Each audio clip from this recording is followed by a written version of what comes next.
Good morning to everyone. இன்றைக்கி இந்த வீடியோவில் 9th standard maths 2023 half early examination question paper English medium Tenkasi district question பேப்பரில் இருக்கக்கூடிய one வேர்ட்ஸோட solutions என்ன அப்படிங்கிறத ஒன் பை ஒன்னாக இந்த வீடியோவில் பார்க்க போகிறோம். வீடியோக்குள்ளே போகலாமா? First question, the set P is equal to x belongs to z minus 1 is less than x greater than 1 is அப்படின்னா என்ன மீனிங்? ஸோ எக்ஸ் அப்படிங்கிறது ஒரு செட். அந்த செட்டில் உள்ள எலமெண்ட் எப்படி இருக்கலாம் அப்படின்னா ஒன்றை விட பெருசாக இருக்கலாம், மைனஸ் ஒன்றை விட பெருசாக இருக்கணும், ஒன்றை விட சிறுசாக இருக்கணும். அப்போ கண்டிப்பாக that value is 0. So it belongs to இசட்னு சொல்லியிருக்கிறாங்க. ஸோ கண்டிஷனும் ஃபுல்ஃபில் ஆயிடுச்சு. அப்போ இங்கே ஒரே ஒரு எலமெண்ட் இருக்குது. ஒரே ஒரு எலமெண்ட் இருந்தால் அதை நம்ம என்ன செட்டுன்னு சொல்லுவோம்னா singleton set. So the option A is the right answer. Second question, A is equal to xyz, then the number of non-empty subset. Total subset கண்டுபிடிக்க ஃபார்முலா என்ன அப்படின்னா 2 power n. ஸோ இங்கே எத்தனை எலமெண்ட் இருக்குது? 2 power 3. 2 power 3 எவ்வளவு? 8. இந்த 8ல் ஒரு empty செட்டும் இருக்கும். அப்போ ஒன்றை கழிச்சோன்னா 7. நான் எம்டி செட்டோட கவுண்டிங் என்ன அப்படின்னா 7. கவனமாக இருக்கணும். Which one of the following is true? So இதை கண்டுபிடிக்க நீங்கள் என்ன செய்யணும் அப்படின்னா, ஆக்சுவலாக this is the right answer. ஏக்கு நீங்களாகவே சர்டன் வேல்யூஸ் அசம்ஷன் பண்ணிக்கோங்க. ஏ இஸ் ஈக்குவல் டு 1 2 அப்படின்னு வச்சுக்கோங்க. பி இஸ் ஈக்குவல் டு ஒரு 2 3 4 அப்படின்னு வச்சுக்கோங்க. இங்கே இருக்கிற ஒரு வேல்யூ இங்கே இருக்கணும், 1 or 2 values. And you is equal to 1 2 5 அப்படின்னு வச்சுக்கோங்க. இப்படி வச்சுட்டு ஒவ்வொன்றையாக ஃபில்அப் செக் பண்ணி பாருங்கள். கடைசியில் இந்த டி ஆப்ஷனோட தான் என்னாகும் அப்படின்னா கரெக்டாகும். மற்ற எதுவுமே ப்ரூஃப் ஆகாது. இப்படி நீங்கள் எக்ஸாம் ஹாலுக்குள்ளே போன பிறகும் இந்த மாடல் ஒரு சம் வந்திருக்கு, நீங்கள் படிச்சுட்டு போன ஆன்சர் மறந்துடுச்சு அப்படின்னாலோ அல்லது கன்ஃபியூஷனாக இருந்துச்சு அப்படின்னாலோ இப்படி நம்ம போட்டு செக் பண்ணி பார்த்தீங்கன்னா ஆட்டோமேட்டிக்காக ஆன்சர் வரும். ஸோ இது ஒரு நல்ல ஐடியா. ஸோ மார்க்கை லூஸ் பண்ணாமல் ஒவ்வொரு மார்க் அடிஷ்னலாக எடுக்கிறதுக்கு இது ஒரு ஐடியா. நான் இப்படி தான் போட்டு 4 ஆப்ஷனையுமே செக் பண்ணி பார்த்தேன். ஃபஸ்ட் ஒன் ஃபுல்ஃபில் ஆகலை, செகண்ட் ஒன் ஃபுல்ஃபில் ஆகலை, தேர்ட் ஒன்னும் ஃபுல்ஃபில் ஆகலை. லாஸ்ட் ஒன் மட்டும்தான் இந்த கண்டிஷனை சாட்டிஸ்ஃபை பண்ணிச்சு. ஸோ இது ஈஸியான ட்ராக். நீங்கள் ஒர்க் அவுட் பண்ணுங்கள். அதுக்கப்புறமா உங்களால் பண்ண முடியல அப்படின்னா கமெண்டில் நீங்கள் சொல்லுங்கள், நான் ஒர்க் அவுட் பண்ணி காட்டுறேன் அடுத்த வீடியோவில். Fourth question, an irrational number between 2 and 2.5 √5 தான். √5ஓட வேல்யூ தான் 2.414 something, right? Sorry 2.4 something 2 something கிடைக்கும். அப்போ 2க்கும் 2.5க்கும் இடையில் இருக்கக்கூடிய வேல்யூ √5 தான். இதே மாதிரி நீங்கள் √11 2.5 √8க்கெலாம் நம்ம திங்க் பண்ணி பார்க்கலாம். இப்போது √11நாலே என்ன வந்துடும்? இப்போ 9 ரூட்டுக்குள்ளே 9 இருந்தால் என்ன கிடைக்கும்? 3 கிடைக்கும். அப்போ √11னா 3யை தாண்டி போயிடும். அப்போ ஃபஸ்ட் ஆப்ஷன் கிடையாது. ஏன்னா இங்கே 2க்கும் 2.5க்கும் நடுவில் உள்ளது தான் பார்க்கணும். ஸோ √5 நான் சொன்ன கண்டிஷனை சாட்டிஸ்ஃபை பண்ணிடும். அதுக்கடுத்து 2.5ஐ செக் பண்ணி பாருங்கள். √2க்கு 1.414, ரைட்? அப்போ 2.5க்கு அதோட கம்மியாக தான் இருக்கும், அது பக்கத்தில் தான் இருக்கும், 2வை தாண்டி வராது. √8க்கும் அதே மாதிரி பாருங்கள். √8 எப்படி எழுதலாம்? 2 × √2ன்னு எழுதலாம். அப்போ 2 × 1.414ன்னு எழுதலாம், ரைட்? இது 2.8 சம்திங் கிட்ட வந்துடும். நீங்கள் மல்டிப்ளை பண்ணி பாருங்கள். இதுவும் அப்படி தான். ஆன்சர் என்னங்கிறதே எனக்கு தெரியல, நான் படிக்கலை. நம்ம கொஞ்சம் நம்மளோட புத்திசாலித்தனத்தை யூஸ் பண்ணோன்னா, கொஞ்சம் நம்ம திங்க் பண்ணோம் அப்படின்னா இங்கே இருக்கிற நிறையா கொஸ்டினுக்கு நிறையா ஒன் வேர்ட்ஸுக்கு நீங்கள் புக்கை படிக்கணும்னு அவசியமே இல்லை. நீங்கள் கிளாஸில் கவனித்தது, சின்ன கிளாஸில் நமக்கு தெரிஞ்சது, கொஞ்சம் லாஜிக் இதெல்லாம் பாருங்கள். ஒரு ஈஸியான இந்த மாதிரி லாஜிக் 3 and 4லாம் நான் புக்கில் பார்க்கவே இல்லை. பார்க்காம தான் நானே ஆன்சர் கண்டுபிடிச்சேன்.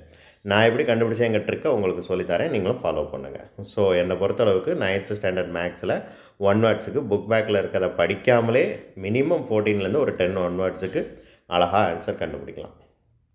இப்போ அடுத்து ஒன்று பாருங்கள், 5th கொஸ்டின். அதுவும் ரொம்ப ஈஸியானது தான். இப்போ இந்த ரெண்டுக்கும் வேல்யூ என்னன்னு கேட்டிருக்கிறாங்க. இப்போது 0.34 பார்னா என்ன அர்த்தம்? 3 4 ரிப்பீட் ஆகிட்டே 3 4 ரிப்பீட் ஆகும், ரைட்? ஒரு 3 தடவை அல்லது ஒரு 4 தடவை போட்டுக்கோங்க. ஒரு தடவை 2 தடவை மட்டும் எழுதாதீங்க. அதுக்கப்புறம் பாருங்கள் 0.3 4க்கு மேலே மட்டும் பார் போட்டிருக்காங்க. ஸோ அதெல்லாம் கவனமாக பார்க்கணும். 4 மட்டும் என்ன ஆகும்னு அர்த்தம்? ரிப்பீட் ஆகும்னு அர்த்தம். இப்போ இந்த ரெண்டையும் ஆட் பண்ணோம். ஆட் பண்ணி பாருங்கள் 7 8 7 8 7 8 இந்த ஒரு இடத்துல மட்டும் 6 கிடைக்கும். அப்போ என்ன ரிப்பீட் ஆகுது? 6 மட்டும் இருக்குது. அதுக்கப்புறம் பாருங்கள் 8 7 8 7 8 7 என்ன ஆகுது அப்படின்னா ரிப்பீட் ஆகிட்டே போகுது. அப்போது 6க்கு அப்புறம் 8 7க்கு மேலே பார் போடணும். 0.6 எழுதிட்டு 8 7க்கு மேலே மட்டும் பார் பண்ணணும். அப்போ ஆப்ஷன் ஏ தான் right one. And 6th question அதோட ரிமைண்டர் வந்து 50. இந்த கொஸ்டினை கொஞ்சம் எக்ஸ்பிளைன் பண்ணுறது கஷ்டமாக இருக்கும், நிறைய ஸ்டெப்ஸ் போகும். பட் இருந்தாலும் ஒரு லாஜிக் இருக்குது. நார்மலாக நீங்கள் என்ன செய்யணும் அப்படின்னா எக்ஸ் பவர் 51 ப்ளஸ் 50 உள்ளே எழுதிக்கோங்க. எக்ஸ் ப்ளஸ் 1ஆல் என்ன செய்யணும்? டிவைட் பண்ணணும். ரூல் படி என்ன செய்வோம்? இங்கே இருக்கிற ஃபர்ஸ்ட் டேமை இங்கே இருக்கிற ஃபர்ஸ்ட் டேமால் டிவைட் பண்ணுவோம். அப்போனா என்ன கிடைக்கும்? X power 50 X power 50 into X equal to X power 51 கிடைக்கும். ஆக்சுவலாக இது வந்து கான்ஸ்டன்ட் டேம். இதுக்கு நடுவில் எத்தனை டேம் இருக்குதுன்னு யோசித்து பாருங்கள். இது எக்ஸ் பவர் 51னா இதுக்கு அடுத்த டேம் எக்ஸ் பவர் 50, அதுக்கு அடுத்த டேம் எக்ஸ் பவர் 49 அப்படி நிறையா இருக்கும். அப்படி நம்ம சப்ஸ்டிடியூட் பண்ணி தான் கொண்டு போகணும். ஸோ இந்த சம் வந்து ஒரு 5 மார்க் சம்மோட ரொம்ப பெருசு. ஸோ கடைசியில் வந்து இதை நான் ஒர்க் அவுட் பண்ணி பார்த்துருக்கிறேன். ஸோ ரிமைண்டர் வந்து 50 வந்திருக்கு. இதுக்கும் உங்களுக்கு எக்ஸ்ப்ளனேஷன் வேணும், இன்னும் டீட்டெயிலாக சொல்லுங்கள், இதே மாடலில் எனக்கு தேவைப்படுது, இதே மாடலில் வேறு ஏதாவது சம் கேட்டால் எனக்கு ஒர்க் அவுட் பண்ணுறதுக்கு ஈஸியாக இருக்கும்னு உங்களுக்கு தோணுச்சுன்னா நீங்கள் கமெண்ட் பண்ணுங்கள், நான் இன்னொரு வீடியோ போடுறேன். அடுத்து இது ஒரு formula x cube plus y cube. நான் ஆல்ரெடி சொல்லியிருக்கேன், ஃபஸ்ட்டு டேம் ப்ளஸ்ஸாக இருந்துச்சுன்னா x cube plus y cube. Formulas எப்படி ஞாபகம் வைக்கணும் அப்படின்னு இதுக்கு முன்னாடி உள்ள வீடியோஸில். ஸோ நீங்கள் 9th ஸ்டாண்டர்ட் ஸ்டூடெண்ட்டாக இருந்தால் 9th ஸ்டாண்டர்ட் ரிலேட்டடாக நான் எத்தனை வீடியோஸ் போட்டிருக்கனோ அத்தனை வீடியோஸையும் நீங்கள் பார்த்தே ஆகணும். தேங்க்யூ. And question number 8. இந்த கொஸ்டின் ரொம்ப ஈஸி. எக்ஸுக்கு பதில் என்ன சப்ஸ்டியூட் பண்ணணும்? இங்கே கொடுத்துருக்கிற 2 வேல்யூ சப்ஸ்டியூட் பண்ணணும். 2 ப்ளஸ் ஒய்க்கு பதில் என்ன வேல்யூ சப்ஸ்டியூட் பண்ணணும்? 3. இப்போ 4 ப்ளஸ் வெயிட், சின்ன மிஸ்டேக். ஒய்க்கு பதில் என்ன சப்ஸ்டியூட் பண்ணணும்? 3. அப்போ 4 ப்ளஸ் 9. 9 ப்ளஸ் 4 எவ்வளவு? 13. ஸோ கேயோட வேல்யூ வந்து 13 தான். ஸோ ஆக்சுவலாக ரைட் ஆன்சர் இஸ் 13. பட் புக்கில் 0ன்னு இருக்குது. புக்கில் ஒரு வேலை ஆன்சர் தப்பாக இருக்கா, என்ன பிரச்சனைங்கிறது எனக்கு தெரியல. இந்த ஒரு ஒன்னோடு மட்டும் உங்கள் ஸ்கூல் டீச்சர்ஸ் கிட்ட கன்ஃபார்ம் பண்ணிக்கோங்க. And the interior angle made by the side in a parallelogram is 90 degree, then the parallelogram is rectangle. So இப்போ ரெக்டாங்கிள் தான் பாருங்கள், எந்த ஆங்கிளாக இருந்தாலும் இந்த இன்டீரியர் ஆங்கிள் இது எவ்வளோ இருக்கும்? 90 degree இருக்கும். ஸோ அதிலேருந்து நீங்கள் கன்ஃபார்ம் பண்ணிக்கலாம். The angles of the triangle 3x minus 40 plus x plus 20 2x minus 10 then the value of x. இது ரொம்ப ஈஸி. ட்ரையாங்கிளோட 3 ஆங்கிளையும் ஆட் பண்ணால் எவ்வளோ கிடைக்கும்? 180 கிடைக்கும். ஸோ இங்கே எல்லாத்தையும் ஆட் பண்ணலாமா? 3x எக்ஸ் 2x 3 + 2 5 6x ஆச்சு. ஓகேவா? எக்ஸை ஃபுல்லாக நான் இப்போ ஆட் பண்ணிட்டேன். இப்போ நம்பர்ஸை ஃபுல்லாக ஆட் பண்ண போகிறேன். ஸோ -40 -10 -50. இங்கே ஒரு +20 இருக்குது. அப்போது -30 ஆகும். Right? -30 6x - 30 6x - 30 is equal to 3 ஆங்கிளையும் add பண்ணால் எவ்வளோக்கு ஈக்குவல்? 180. அப்போ 6x is equal to 180 + 30 which is equal to 210. இப்போ 210 6x equal to 210. 210 6ஆல் டிவைட் பண்ணோம். x is equal to 210 divided by 6. 3 18 19 20 30 ஆகும். 5 15 35. So the answer is 35 degree. Okay. Sorry, the xோட value வந்து 35 degree. Okay. The point whose ordinate is 4 and which is lie on y axis. Y axisனா என்ன அர்த்தம்? இப்போ அந்த point வந்து y axisல தான் இருக்கும். இப்போ இந்த இடத்துல இருக்கணும். ரைட்? அப்போ எக்ஸோட வேல்யூ தான் என்னவாக இருக்கும் அப்படின்னா 0வாக இருக்கும். ஒய்க்கு சர்டன் வேல்யூஸ் இருக்கும். அப்போ 0,4. Okay. And the point -1 -3 which lies which quadrant? Third quadrant. பார்த்த உடனே சொல்லிடலாம். -1 எங்கே இருக்கும்? இந்த இடத்துல இருக்கும். அண்ட் -3 எங்கே இருக்கும்? இந்த இடத்துல இருக்கும். ரைட்? அப்போ -1 -3 அப்படிங்கிற பாயிண்ட் இந்த இடத்துல தான் இருக்கும். So for question number 12, so it is third quadrant. Okay.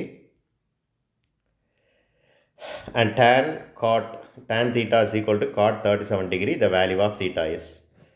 இந்த கொஸ்டினுக்கு வந்து 90லேருந்து 37 கழிச்சிட வேண்டியதான். 90லேருந்து 37 கழிங்க 53 கிடைக்கும். So the answer is 53 degree. Okay, that's it. இப்போ லாஸ்ட்டு சம். இந்த 2 அடுத்த சைடு கொண்டு வாங்க. சம் எழுதிக்கோங்க. 2 அடுத்த சைடு கொண்டு வாங்க. sin theta is equal to root 3 by 2. So டேபிளில் root 3 by 2 sin thetaவுக்கு எங்கே இருக்கும்? sin thetaவுக்கு first value 0, அடுத்த வேல்யூ 1 by 2, அடுத்த வேல்யூ 1 by root 2, அதுக்கு அடுத்த வேல்யூ root 3 by 2. இது 0 டிகிரி, இது 30 டிகிரி, இது 45 டிகிரி, இது 60 degree. So the answer is 60 degree. That's all. Thank you.